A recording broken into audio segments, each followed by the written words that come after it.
Boa noite a todos e todas. Com grande satisfação, nós recebemos aqui no Feleche o professor Scarlett Martin, no quadro das atividades do Léo Prati, Laboratório de Estudos de Linguagem e Práticas de Tradução, para que ela nos faça a conferência. O professor Scarlett Martin é professora titular da Universidade de São Paulo, fez o seu mestrado em Paris 1, Sorbonne, o doutorado pela Universidade de São Paulo, o doutorado foi publicado em 1990, cujo título é Das Forças Cósmicas aos Valores Humanos. A professora Scarlett tem uma vasta produção. Eu mencionaria a irrecusável busca dos sentidos, sua autobiografia intelectual. Tem um livro sobre os leitores e as leituras de Nietzsche, para mencionar apenas estes. A produção vasta que eu me referia é de textos, ensaios, artigos publicados na Argentina, na Bolívia, na Colômbia, nos Estados Unidos, na França, na Áustria, Alemanha, Espanha e assim por diante.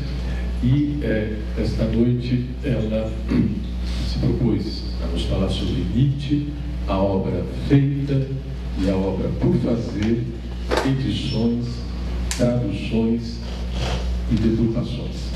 Eu passo sem mais palavras a professora Scarlett, minha professora. Muitíssimo obrigada, boa noite. Eu gostaria, antes de mais nada, de agradecer ao professor Silvio Rosa pelo convite gentil e por essa apresentação sempre tão generosa. Gostaria de agradecer igualmente ao professor Tomás por todo o apoio para a realização deste nosso encontro. E queria dizer a vocês que para mim é sempre uma alegria voltar a esta casa. Na verdade, a minha intervenção ela vai ser da ordem de 50 minutos, se tanto.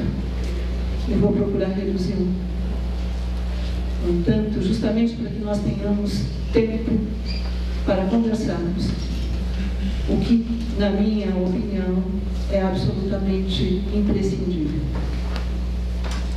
Por volta de 1900, do ano de 1900, atento à difusão das ideias de Nietzsche na França, o escritor André Gide escreve nas cartas a Angèle, eu cito: a influência de Nietzsche precedeu entre nós o aparecimento de sua obra. Quase se pode dizer que a influência de Nietzsche importa mais que a sua obra, ou até que a sua obra é unicamente de influência. Fim da citação. Gide refere-se aqui ao fato de que os textos de Nietzsche não tinham sido todos traduzidos para o francês e só se davam a conhecer no original, portanto em alemão. Mais de 100 anos depois, nós podemos afirmar que o mesmo se passa hoje, ainda hoje, entre nós.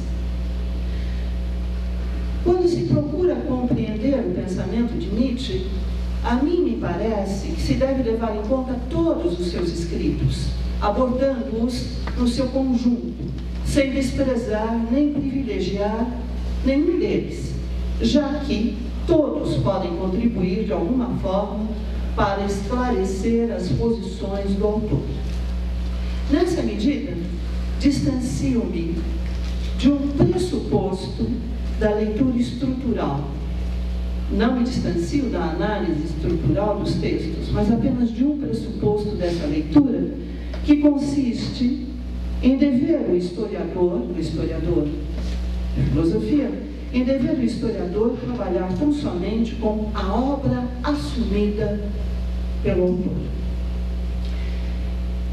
Seja qual for o valor dos inéditos, escreve Goldschmidt, eles não são enquanto concebidos num tempo unicamente vivido, construídos no tempo lógico, que é o único a permitir o exercício da responsabilidade filosófica. Notas preparatórias onde o pensamento se experimenta e se lança, sem ainda determinar-se, são da essência sem crença e filosoficamente irresponsáveis.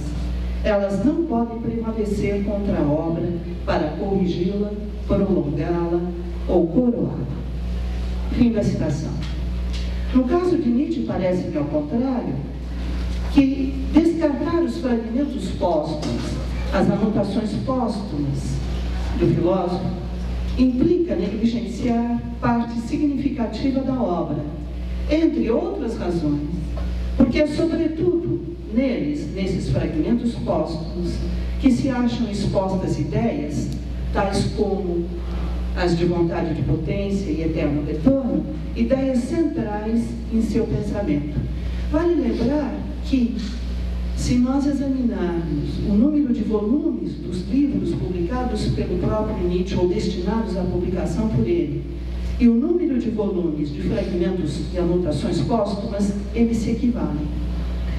Portanto, há todo um material aí que, no meu entender, cabe ao historiador examinar. Não pode esse material ser posto de lado.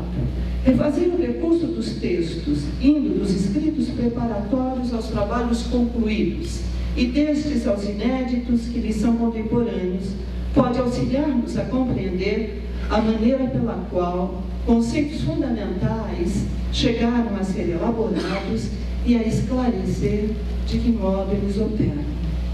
E aqui eu lembro que os fragmentos póstumos de Nietzsche ainda não foram traduzidos na íntegra entre nós.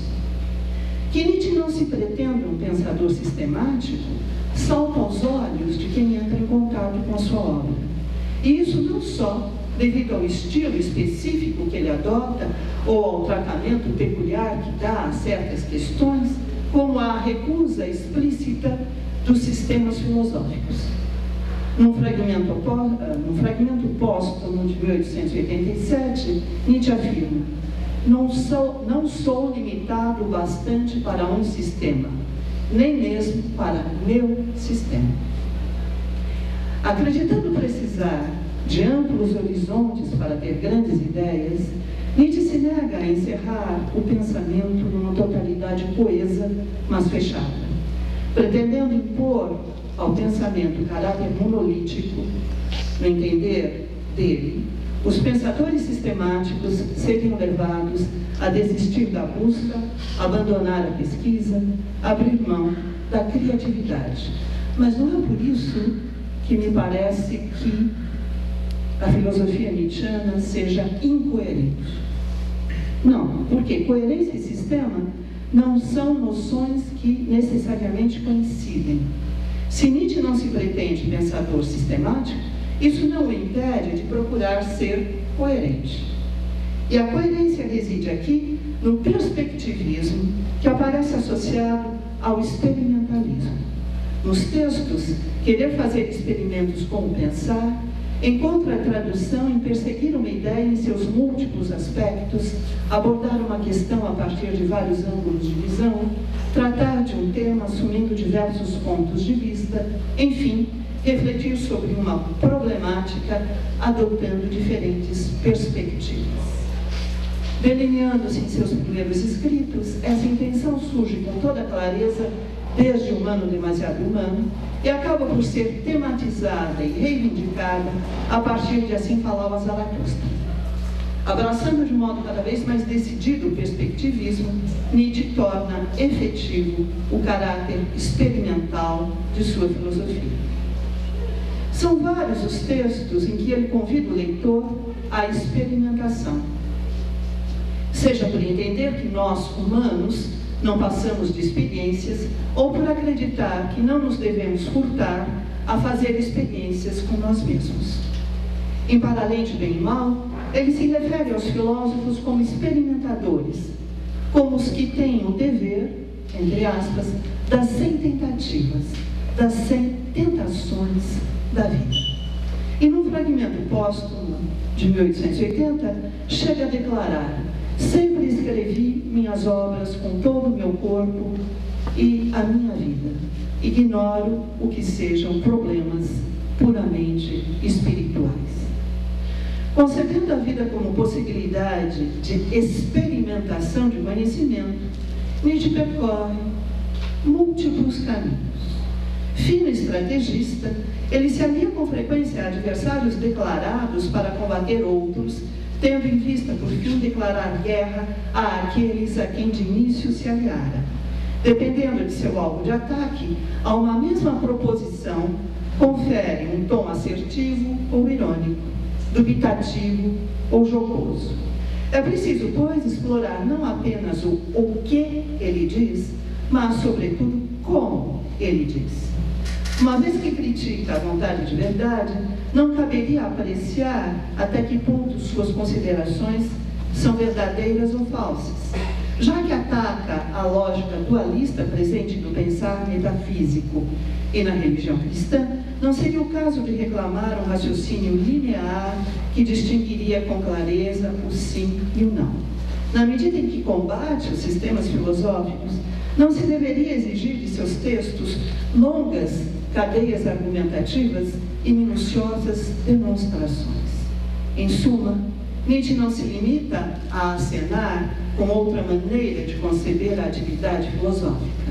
Ao contrário, está determinado a pôr esta outra maneira em prática. Essa sua forma de proceder ensejou, sem dúvida, o aparecimento das mais diversas interpretações das suas ideias.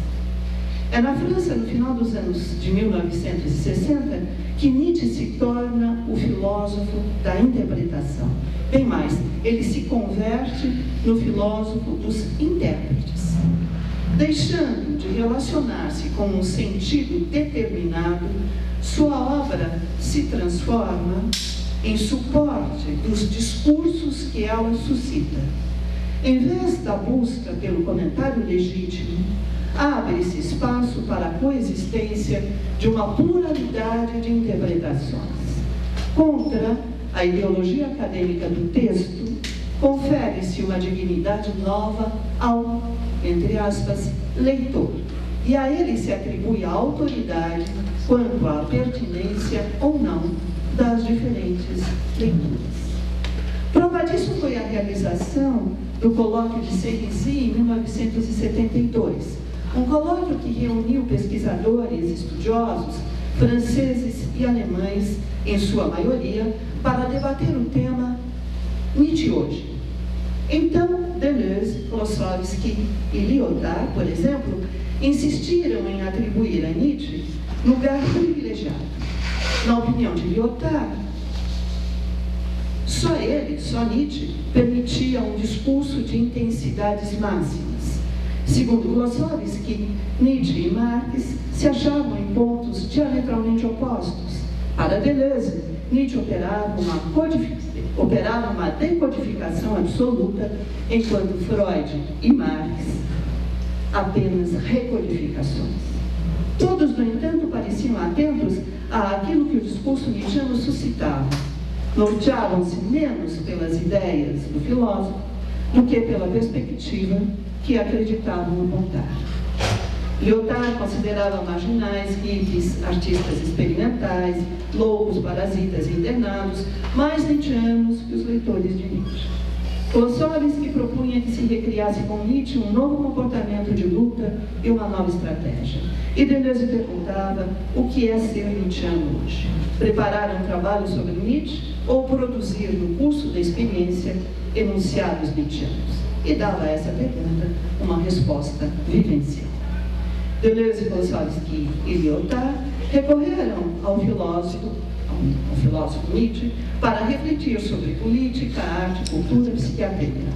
Tomaram-no como referência para pensar sequestros e justiça popular, ocupação de fábricas e squattings, insurreições e comunidades antipsiquiátricas, happenings e pop art, a música de John Cage e os filmes de Godard. Não queriam mais pensar a atualidade do texto nietzschiano, mas refletir sobre a atualidade através do texto, de Nietzsche.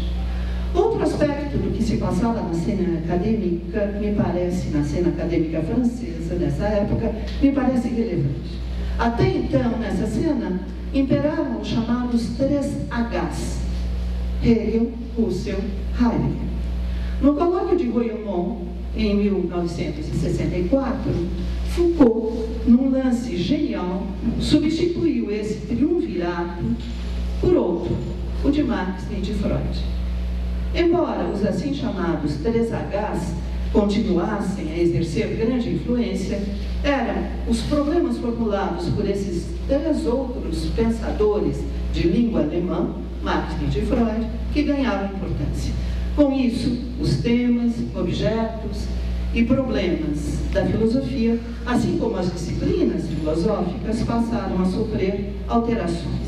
Tratava-se, sem dúvida, de um grande impacto no campo filosófico, que era tanto maior porque constituía, inclusive, sintoma de um debate ou de um embate geracional. Deleuze, Foucault e Derrida, mais jovens, por exemplo, Klossowski, na verdade, Klossowski, Deleuze e Lyotard, mas nós podemos incluir Derrida numa certa medida e tantos outros, não eram mais jovens do que os, então, historiadores consagrados da filosofia. Mas é tempo de nos perguntarmos aqui quais teriam sido as vantagens e desvantagens que esse momento histórico trouxe para a pesquisa Nietzsche, que é o que nos interessa aqui. Dentre as vantagens, lembremos que agora o estudioso passa a ter de haver-se com o estilo e as figuras de linguagem presentes no texto nietzschiano. Ele tem de estar atento a questões que antes passavam despercebidas. Por que o autor de Zaratustra escreve assim e não de outra maneira? Como se dá nos seus escritos a relação entre forma e conteúdo? Mas a vantagem maior, no meu entender, é que, por fim, ocorre a legitimação filosófica de Nietzsche na França. E isso não é de pouca monta.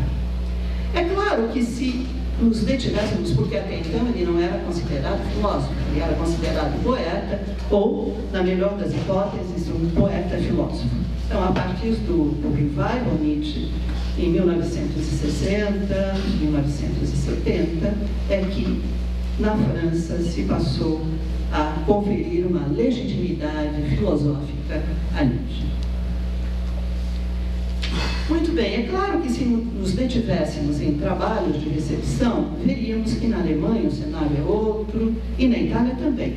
Mas eu gostaria aqui de salientar a nossa proximidade com a cena acadêmica francesa e, muito particularmente, a proximidade da USP, da qual sou originária, com a Universidade Francesa. Durante o século XIX, o ensino superior no Brasil, nós sabemos, se desenvolvera com a multiplicação de faculdades ou escolas isoladas. Graças ao agrupamento de algumas dessas instituições, surgiram nos anos de 1920 as primeiras universidades em nosso país, como a Universidade do Rio de Janeiro, em 1920, e a Universidade de Minas Gerais, em 1927. Mas foi a partir de uma concepção completamente diferente que se deu a fundação da Universidade de São Paulo, em 1934. A principal novidade se devia ao próprio projeto, que conferia à faculdade, a então Faculdade de Filosofia, Ciências e Letras, um papel centralizador. O isolamento das escolas tradicionais cedia agora lugar a uma comunhão intelectual e, com isso, eram grandes as mudanças na vida acadêmica em nosso país. Em 1936, a USP recebeu a chamada Missão Francesa. Tendo em vista a instalação da faculdade, vieram professores de História, Geografia, Filosofia e Ciências Sociais, dentre eles Fernando Rodel, Lévi-Strauss, Roger Bastide, Guéroult, Goldschmidt. E tempos depois, Gérard Lebrun, que, embora de forma intermitente, ficou por 30 anos entre nós. Desde a sua fundação, datam os vínculos profundos, então, que a Universidade de São Paulo estabeleceu com as instituições francesas. Não foi por acaso que, nos anos de 1970, o Departamento de Filosofia funcionou como uma espécie de caixa de ressonâncias do que se passava na França. Se lá, na França, ocorria a legitimação filosófica de Nietzsche, aqui Nietzsche passava a ter acesso à cena acadêmica. Mas com ele, valorizava-se a interpretação por oposição ao comentário. Tratava-se, antes de mais nada, de descobrir, investigar, criar novas potencialidades de significação do texto filosófico e não de estabelecer com o texto filosófico um corpo a corpo. Por isso mesmo, Nietzsche só podia ser visto como um filósofo de segunda categoria. Entre os inconvenientes que esse momento histórico trouxe para a pesquisa Nietzsche, o mais grave, a meu ver, é que se impôs a divisa "tudo é permitido". Como o critério de legitimidade das diferentes leituras era dado pelo leitor e não mais pela qualidade do texto, tornava-se inviável confrontar posições de forma rigorosa e colocá-las à prova, de modo a ver quais podiam fazer jus ao texto nietzschiano. No Brasil dos anos de 1970 e também 80, era um Nietzsche francês que ingressava na academia brasileira, na cena acadêmica brasileira, e, em menor medida, um certo Nietzsche europeu, marcado pela leitura heideggeriana, que predominara na Itália, na Alemanha e até mesmo na França. Não foi por acaso que aqui ganharam destaque as leituras que Heidegger e Foucault fizeram da obra de Nietzsche. A leitura de Heidegger chamou a atenção dos que se dedicavam a examinar o pensamento pré-socrático ou a própria filosofia heideggeriana. A de Foucault, que aqui esteve na década de 1960 e outra vez na de 70, atraiu o interesse dos que se empenhavam em investigar questões candentes da atualidade. Entre os que se voltavam para as ciências humanas, mas também entre os estudiosos de filosofia, difundiu-se então a prática de lançar mão de Nietzsche como caixa de ferramentas. Não se tratava, por certo, de reconstituir o seu pensamento ou de reescrevê-lo em sua época, assinalando débitos e créditos. Não se tratava tampouco de cotejar o pensamento nietzschiano com outros sistemas filosóficos ou de comparar verdades doutrinárias, apontando afinidades e divergências. Atentos àquilo que o discurso nietzschiano suscitava, procuravam, com a genealogia, pôr sob suspeita as mais diversas formações ideológicas. Prática essa que, tempos depois, com o questionamento do referencial marxista, veio a se intensificar entre nós. Mas havia também um Nietzsche do senso comum. Aliás, vários Nietzsches do senso comum sempre existiram. Um deles surgia de leituras ligeiras e superficiais dos textos de Foucault ou de Deleuze. Usava-se de forma indiscriminada os conceitos nietzschianos como operadores. Convertia-se em valores as noções de ativo e reativo que nem mesmo nietzschianas eram. Tomava-se Nietzsche como o grande adversário do emburguesamento. A ele se tinha como o filósofo da afirmação jubilosa. Mais grave ainda, evocando alguns de seus dados biográficos, fazia-se de Nietzsche o arauto de um certo anti-academicismo. Com ele se combatia a rigidez da estrutura universitária, seus métodos, seus critérios, enfim, seu modus operandi. Bem sabemos que nas ciências humanas os objetos de conhecimento não são dados. Eles têm de ser construídos. Como entre nós, o filósofo a que eu me dedicava ainda não era tido como um objeto de conhecimento, era preciso construí-lo. Como bem fizera ver Bourdieu, ao tratar da constituição dos campos de saber na França, para que uma obra se torne objeto de conhecimento, tem de ser reconhecida enquanto tal por leitores qualificados. E estes estão inseridos em conflituosas redes de poder em suas universidades e centros de pesquisa. Hoje, eu não hesitaria em dizer, se me permitirem, que este livro meu aqui, o professor Silvio Rosa fez referência, Nietzsche das Forças Cósmicas aos Valores Humanos, publicado em 1990, visou justamente a contribuir para dar a Nietzsche a legitimidade filosófica de que entre nós ele ainda carecia. Ao qualificar-me com a tese de doutorado defendida 2 anos antes, eu busquei de alguma forma qualificar Nietzsche como objeto de conhecimento. E essa foi a primeira batalha que eu tive de travar. Mas para tanto eram necessárias ferramentas. Passo a elas. Para fazer de Nietzsche um objeto de conhecimento, era preciso dispor de edições criteriosas de suas obras.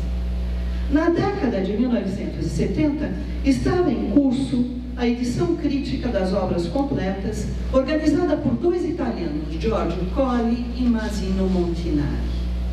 Todos nós sabemos que o trabalho que realizaram foi determinante para trazer a pesquisa internacional sobre a filosofia de Nietzsche ao ponto em que se encontra hoje. Publicada simultaneamente na Alemanha, na França, na Itália e no Japão, esta edição apresentou méritos inquestionáveis. Tornou acessível aos estudiosos a totalidade dos escritos de Nietzsche. Buscou recuperar os textos de acordo com os manuscritos originais, ordenados cronologicamente.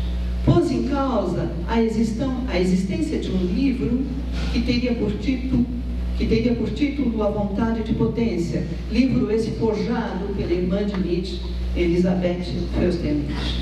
A edição Colli Montinari procurou ainda depurar das deformações e falsificações que sofreram os livros publicados, as anotações inéditas e a correspondência. E incluiu um imenso aparato histórico-filológico de valor inestimável. Contribuiu, assim, para elucidar graves equívocos gerados pelas edições que a antecederam. E eu penso aqui, por exemplo, na edição Kröner, na edição Musarion, na edição Schlechter. Equívocos esses que concorreram para as diferentes apropriações ideológicas das ideias de Nietzsche. Hoje nós dispomos da edição Colli Montinari, praticamente completa. Terminou de ser editada recentemente toda a correspondência de Nietzsche. Uma edição crítica, portanto, tanto da obra quanto da correspondência, além de vários outros instrumentos, como, por exemplo, os primeiros escritos do jovem, muito jovem Nietzsche, que foram escritos filológicos. A edição Colli Montinari, ela se encontra impressa de 2 maneiras. Na KGV, que é KGV, nós entendemos por KGV, na verdade, a edição das obras completíssimas, que inclui, portanto, os escritos filológicos, desde o jovem, mais jovem Nietzsche, até os Bilhetes da Loucura, até janeiro de 1889, dezembro de 88, janeiro de 89, e a KGV, ela está atualmente com 41 volumes. Nós temos a KSA, que é uma edição mais compacta. Eu trouxe aqui apenas um volume da KSA, o volume do Zaratustra, que eu escolhi. Na verdade, depois desse material vocês poderão ter acesso a ele quando nós começarmos a nossa conversa. A KSA, ela é em 15 volumes. E nós temos a KSB, que na verdade é a edição da correspondência de Nietzsche, em 8 volumes. Eu trouxe aqui também apenas um volume, que é o volume das cartas redigidas entre janeiro de 88 e entre janeiro de 1880 e dezembro de 1884, precisamente a época em que Nietzsche redigiu as 4 partes de Assim Falava Zaratustra. Muito bem, e nós temos, por fim, isso, o que eu vou lhes trazer agora é um instrumento preciosíssimo. Nós temos uma versão digital de todo esse material. que se encontra, se vocês tiverem interesse, no site www.nietzschesource, tudo junto, source como fonte, né? nietzschesource.org. Vocês têm lá instrumentos de busca. É claro que está tudo no original, né? Também não poderíamos esperar que estivesse traduzido desde já. Está tudo no original, mas basta, por exemplo, nós temos instrumentos de busca que basta, por exemplo, vocês procurarem as ocorrências de uma determinada palavra, pode ser até a palavra Zaratustra, por que não? Que vocês vão encontrar, né, todas as referências a este termo, tanto nos livros publicados, nos livros destinados para a publicação, nas anotações póstumas e nas cartas. Temos aí os estudiosos de Nietzsche, né? Temos aí um instrumento valiosíssimo. E tudo isso graciosamente, ou seja, gratuitamente. Basta acessar o site.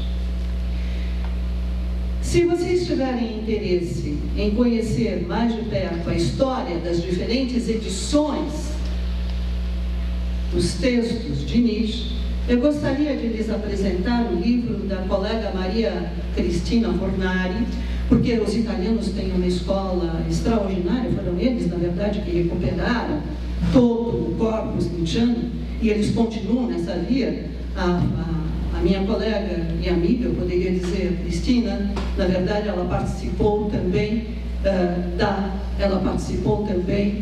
elaboração da correspondência de Nietzsche, porque não é fácil recuperar todas as cartas por ele endereçadas ou as cartas que lhe foram endereçadas. Então vocês vão encontrar aqui neste livro uma aventura de mais de um século, a história das edições de Nietzsche, justamente a história das edições de Nietzsche. E é uma grande alegria dizer a vocês que nós acabamos de publicar este livro na nossa coleção, Sendas e Veredas. Ele acabou de vir a público, acabou de sair do forno.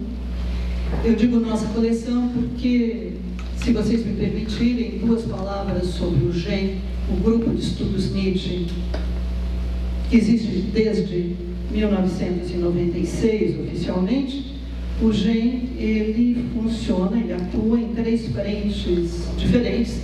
Uma delas é esta coleção de livros, Sendas e Veredas, uma coleção que surgiu no ano 2000, e este é o 26º título publicado no contexto desta coleção, agora em parceria com a editora da Unifesp, precisamente. As 2 outras frentes de atuação são os Encontros Nietzsche, que esta casa já abrigou diferentes vezes, e os Cadernos Nietzsche, uma revista temática, portanto, não é?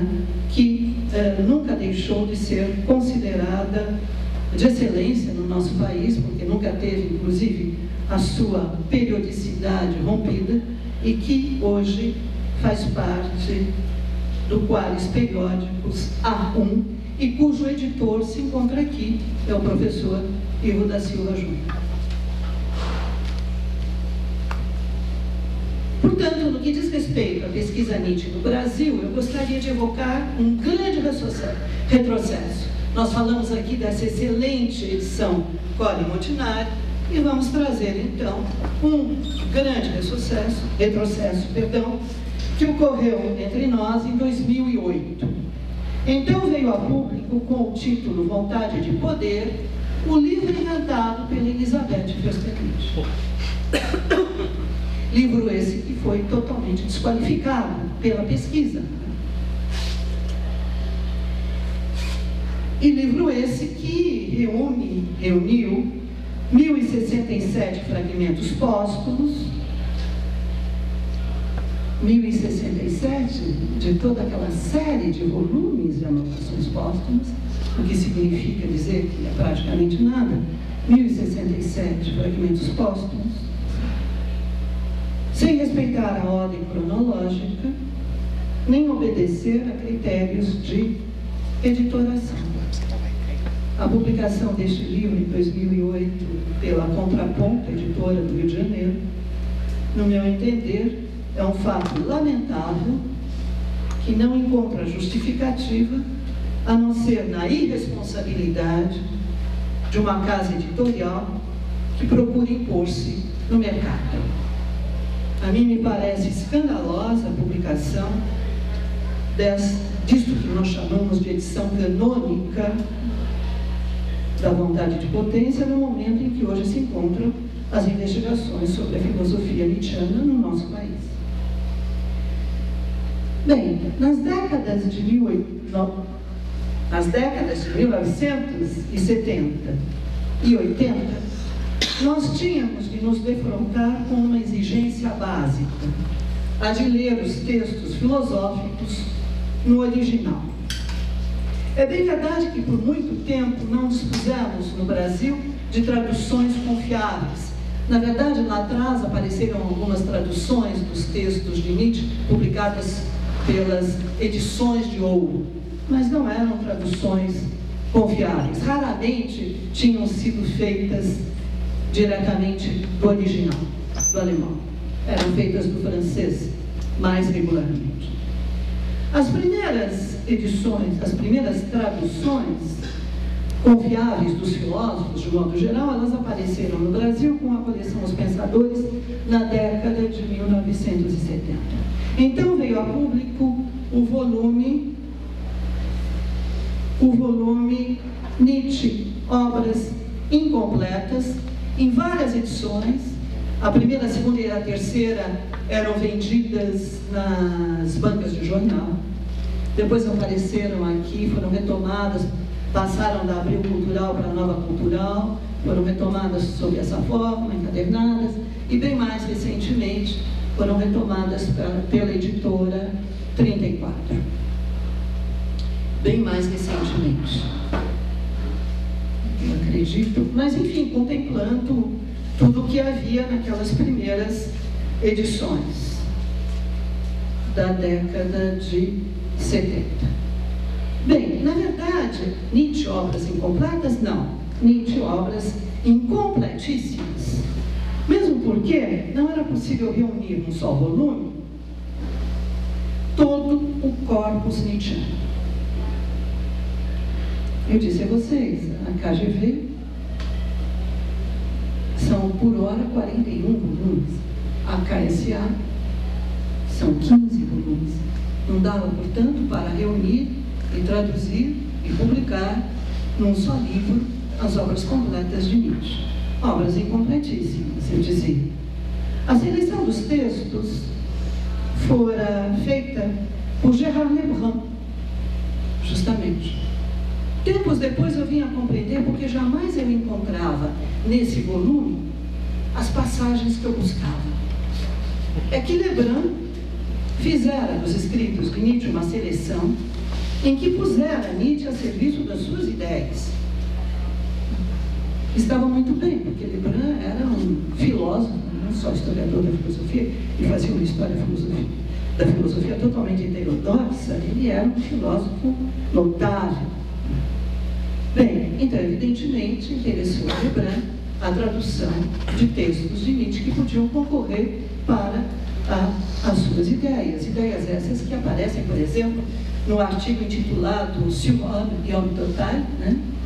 Além do Homem e Homem Total, publicado no manuscrito, na revista Manuscrito, em 1978, ou mais recentemente, não tão recentemente, 10 anos depois, em 1988, o livro intitulado O Avesso da Dialética. Mas eu não vou enveredar por aí, porque trata-se aqui de examinarmos juntos a pertinência das diferentes traduções das obras de Nietzsche feitas no Brasil. Para este volume Nietzsche Obras Incompletas, a tradução primorosa ficou a cargo de Rubens Rodrigues Torres Filho. Filósofo e poeta, Rubens, apesar de germanista, foi buscar na língua francesa soluções para a tradução de certos conceitos nietzschianos. Volonté de puissance, foi a solução que encontrou para traduzir Ville sur Marne. Recorrendo à distinção que os franceses e também os italianos estabelecem entre volonté de puissance e volonté de pouvoir, ou seja, vontade de potência e vontade de poder, Rubens optou por vontade de potência. E assim ele contava, por certo, sublinhar a diferença entre o pensamento nietzschiano de um lado e as apropriações que dele fez o nazismo de outro.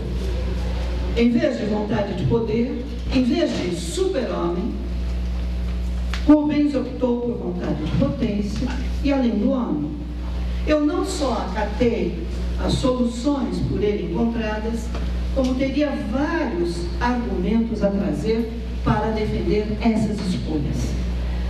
A meu ver, não se pode entender que aqui um momento para nós tratarmos de 4 expressões que são fundamentais, 4 expressões que traduzem conceitos, ideias fundamentais na filosofia nietzschiana. São elas vontade de potência, além do homem, eterno retorno do mesmo e transvaloração de todos os valores. A meu ver, não se pode entender a expressão Ville sur Marne no sentido que, em geral, lhe confere o senso comum. Aqui querer, vontade, né? Vontade de potência, aqui querer não significa tender a alguma coisa. Potência não equivale a exercício da dominação e da força. Vontade de potência não se confunde com apetite de poder.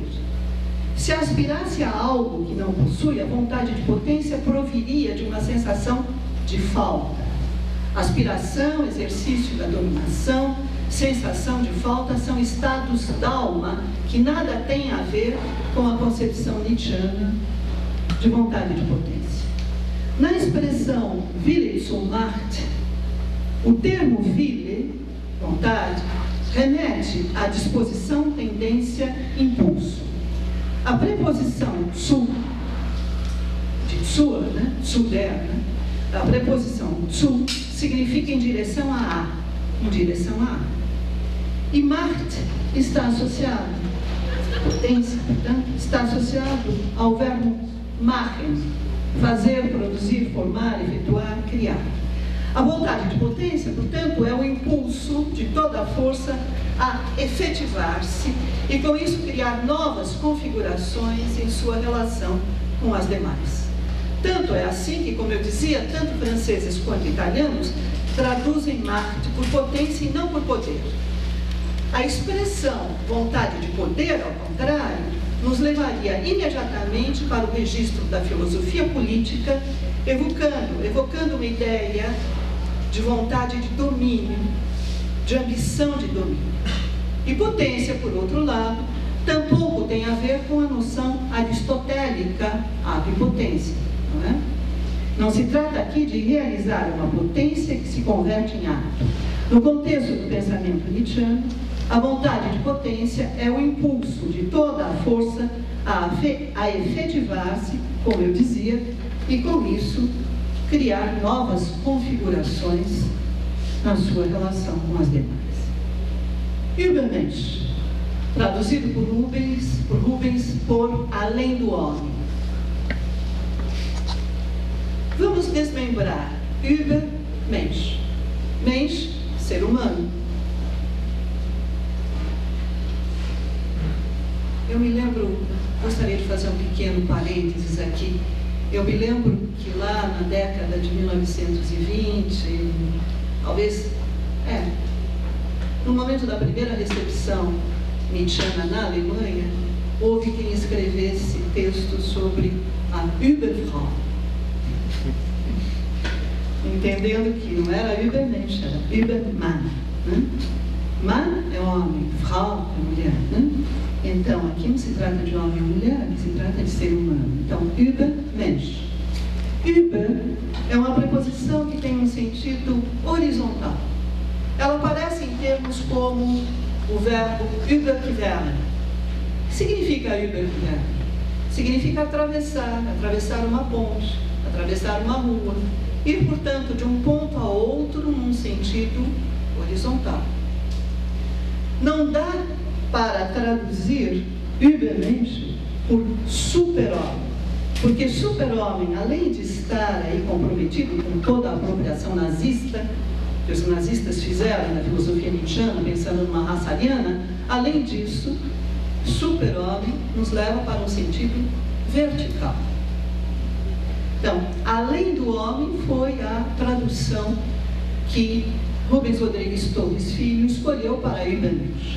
E além aqui, não no sentido de um mundo transcendente, de algo que fica lá em cima, além apenas no sentido do outro lado da ponte, no sentido desse deslocamento de uma concepção de homem para uma outra concepção de homem, que está além da religião cristã e da metafísica. Ewige Wiederkehr des Gleichen, eterno retorno do mesmo. Aqui eu serei breve. É desgleichen. Desgleichen é do mesmo. Portanto, não é do idêntico, não é do similar, não é do parecido. São outras traduções aí que nós encontramos por vezes.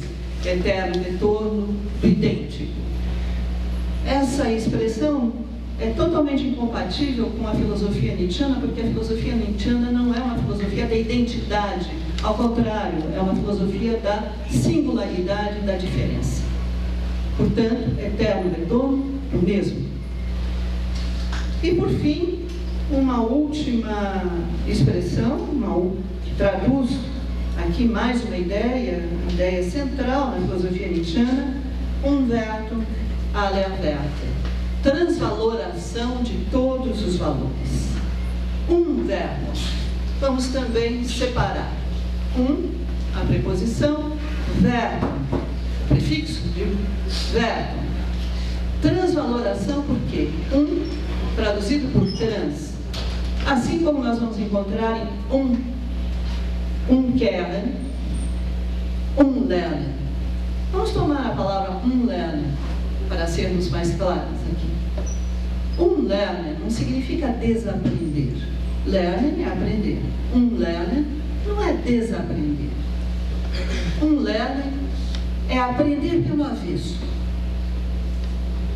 Umwertung comporta o sentido de inversão, mas não só. Comporta também o sentido de reversão. Por quê? No que consiste o projeto nietzschiano de transvaloração de todos os valores? Consiste em apreciar tudo o que foi até agora desprezado pela humanidade. O corpo e não a alma, esta vida em que nos encontramos aqui agora e não a outra, este mundo e não o outro. Daí, transvaloração, no meu entender, seria a melhor tradução para Umberto. Eu gostaria de dizer que o GEM, e volto a ele ainda uma vez, rapidamente, nós do GEM, nós procuramos de alguma forma fixar um cânon para os conceitos fundamentais da filosofia nietzschiana. Ou seja, procuramos a partir de traduções realmente confiáveis, a começar pela do Rubens Rodrigues Torres Filho, fazer as melhores escolhas quanto às traduções dos conceitos ou das ideias centrais do nosso filósofo. Isso se revela, por exemplo, numa obra que é uma obra conjunta dos integrantes do GEM, que é o Dicionário Nietzsche. Aqui nós vamos encontrar, também publicado nas Sendas e Veredas, mas, na verdade, neste momento, nós do GEM estávamos em parceria com uma outra editora. Enfim, e neste Dicionário Nietzsche, nós procuramos, precisamente ao abordar os diferentes verbetes, não lembro mais quantos, 150 ou 170 e alguma coisa, nós procuramos, na verdade, mostrar não só a viabilidade, mas a pertinência deste cânon nietzschiano com que nós trabalhamos, igualmente nos cadernos Nietzsche. Eu trouxe para vocês aqui também, acabou de sair do forno, o último número, publicado agora em maio deste ano, o número 40, lembrando que são 3 números por ano, Vocês imaginam, então, o trabalho übermenschlich dos editores da revista. Muito bem. Hoje, boa parte dos textos nietzschianos se acha traduzida. E a questão que se coloca, a questão com que temos de nos haver, é também de outra natureza.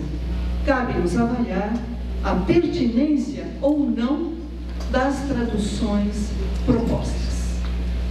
Em meados da década de 1980, começaram a vir a público as traduções de Paulo César de Souza para a Companhia das Letras. São essas traduções com que nós nos deparamos sempre mais rapidamente. A Companhia das Letras é uma excelente editora, também do ponto de vista da divulgação dos seus produtos.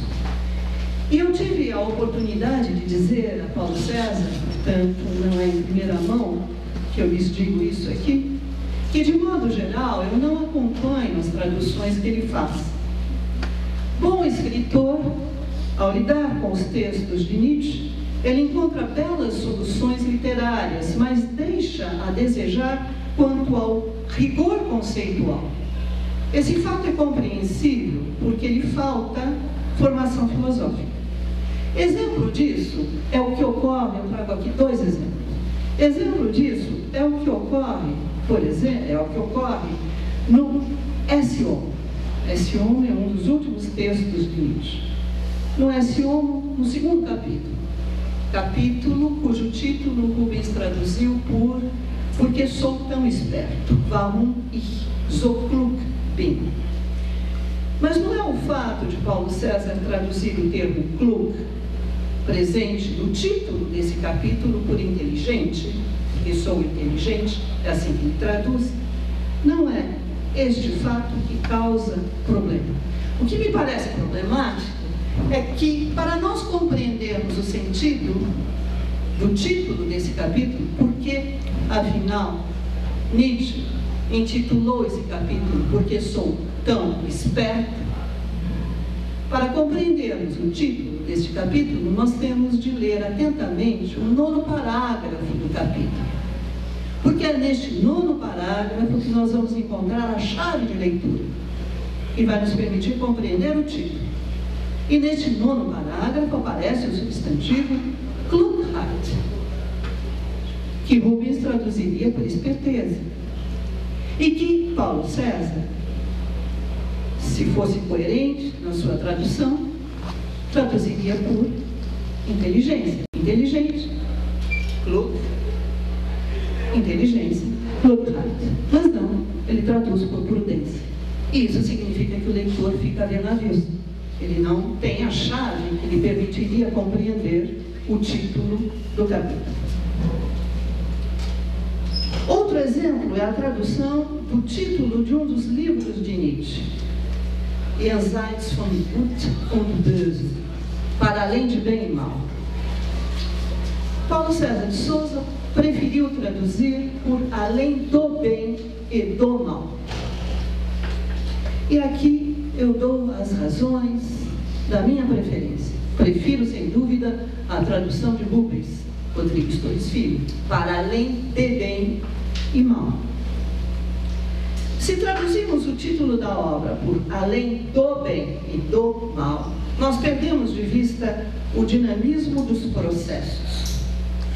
Aliás, não podemos nos esquecer que o dinamismo, ao lado do pluralismo, perspectivismo e experimentalismo, é um dos traços marcantes da filosofia nietzschiana. Então eu dizia, se traduzirmos o título da obra por Além do Bem e do Mal, nós perdemos de vista o dinamismo. Por quê? Convertendo o bem e o mal em essências, damos a entender que nos colocamos além delas. Mas bem e mal não são essenciais, imutáveis e eternos. No entender de Nietzsche, bem e mal são valores. Valores humanos, demasiado humanos, que surgiram num determinado momento, em um determinado lugar, podem sofrer transformações, desaparecer e até abrir espaço para a criação de outros valores. Como para além de bem e mal, Nietzsche não tem em vista superar o bem e o mal, e sim a oposição desses valores. Tanto é assim que no segundo parágrafo do livro ele critica precisamente as oposições, porque mantê-las equivaleria a adotar a lógica dualista. Em vez de oposições, a lógica dualista que Nietzsche tanto combate, em vez de oposições, trata-se sempre de nuances e finas gradações. Mais grave, porém, é quando nos deparamos, e eu estou já quase nos encaminhando para a conclusão, para tranquilizar. Mais grave, porém, é quando nos deparamos com traduções apressadas e até irresponsáveis. Em vez de se porem enquanto prolongamento do texto original, não é raro que se prestem ao seu esfacelamento. Recentemente apareceu entre nós uma tradução das conferências sobre o futuro nos nossos estabelecimentos de ensino, ou, se quisermos, sobre o futuro das nossas instituições de cultura. E esta tradução ela foi feita diretamente do francês. Trata-se de Nietzsche, escritos sobre educação, traduzidos por Noelle Correia de Mello, em coedição da PUC do Rio de Janeiro e da Loyola em 2003. E na apresentação do livro, que inclui tanto essas conferências quanto a terceira consideração extemporânea, Schopenhauer como educador, o tradutor declara, eu cito, faço questão: os dois escritos aqui reunidos foram traduzidos do francês. A tradução destes dois escritos foi cotejada com uma versão espanhola disponível no site Nietzsche em Castelhano da internet. Para a pesquisa Nietzsche no Brasil, tudo isso representa, sem sombra de dúvida, outro retrocesso. O que fazer? O que fazer? Eu queria lhes apresentar uma edição crítica realizada pelos colegas espanhóis. No ano 2000, eles fundam a SEDEM, Sociedade Espanhola de Estudos sobre Friedrich Nietzsche, criam a revista Estúdios Nietzsche, realizam importantes trabalhos acerca ou a partir da filosofia nietzschiana e abraçam a tarefa de elaborar uma edição crítica em espanhol das obras completas e fragmentos póstumos do filósofo. É claro que tomam como ponto de referência a já consagrada edição Qualimontinari, acrescida ainda das correções filológicas que foram feitas posteriormente. E perseguindo o objetivo de dar acesso aos escritos de Nietzsche a todos os que se dedicam à sua leitura e compreensão, os pesquisadores espanhóis se lançam nessa empresa, sob a direção do colega Diego Sánchez Meca. No primeiro volume das obras completas, ele mesmo aponta os 3 principais objetivos do trabalho: produzir uma tradução fiel dos textos, elaborar um aparato crítico atualizado e incluir introduções aos escritos de modo a contextualizá-los. Em meio a vários aspectos desse empreendimento extraordinário, o primeiro que chama a atenção consiste no trabalho de tradução. A diferença de projetos similares que tiveram lugar na França ou mesmo no Brasil, desta feita é o mesmo grupo de tradutores que assume a incumbência. Com seriedade e rigor e permanente diálogo, eles se preocupam em fazer escolhas terminológicas que permitam traduzir de modo uniforme os conceitos presentes nos diferentes textos. Levando em conta o corpus nietzschiano na íntegra, conferem à tradução espanhola as qualidades invejáveis da harmonização e homogeneização. Porque também temos esse problema. Se vários tradutores, foi o que aconteceu com as edições da Gallimard, as œuvres philosophiques, as traduções em francês, né, publicadas pela Gallimard. Se vários tradutores se ocupam dos diferentes textos e não mantêm um diálogo entre eles, certamente conceitos centrais vão ser traduzidos de diversas maneiras. E com isso nós perdemos a unidade da obra. Além dos textos publicados, destinados à publicação, dos fragmentos póstumos, etc., esses colegas espanhóis, eles também traduziram a correspondência de Nietzsche em 6 volumes. Quanto aos textos eles mesmos, nós temos as obras completas em 4 volumes, os fragmentos póstumos em 4 volumes, era o que eu dizia a vocês, o número de volumes das obras publicadas e dos póstumos se equivale. Então, obras completas em 4 volumes está aqui um deles. Eu escolhi para trazer a vocês precisamente aquele em que se acha a tradução de Zaratustra. 4 volumes de fragmentos póstumos e 6 volumes a correspondência. Também trouxe a correspondência desta mesma época, cartas de 80 a 84. Por fim, uma questão que nos cabe necessariamente: como contribuir para fazer avançar os estudos nietzschianos no nosso país? A meu ver, no trato com os escritos de Nietzsche, não há um único método a ser seguido. Vários são os expedientes a que o estudioso terá de recorrer. E insisto que isto que se segue não é para desmotivá-los, muito pelo contrário.